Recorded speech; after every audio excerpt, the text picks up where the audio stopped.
Sir, how about sa anti-corruption policy? May nabanggit po ba kayo sa harap ng mga WBF members? Meron. Ano po? Sinabi ko yung pagpapatuloy natin. O di ba, ewan ko kung natatandaan mo, sinabi ko nun, yung pinag-uusapan natin kasi, yung term. Opo. Dito sa Pilipinas, bagong hari, bagong ugali. Hindi ako ganun magmalis. Yung mga mabubuting gawaan ng nakaraang administrasyon, pagpapatuloy natin. Isa na nga dito, yung laban sa korupsyon. Yun lang, ito sa totoo na.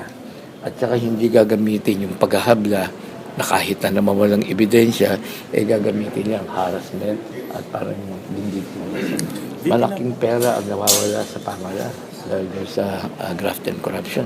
Tila yata mga billions of pesos. Ang problema nga lamang, maganda yung konsepto. Kaya lang, hindi naging meaningful. At saka, ginamit nga ito sa pananakot at mga haras, etc. Kailangan, sa tama lang ito. Yung Aldab, matatapos na yung seryo. Palagay ko, the rate it's going, yung seryo ng Senado, hindi matatapos. Ngayon, naghabla na naman sa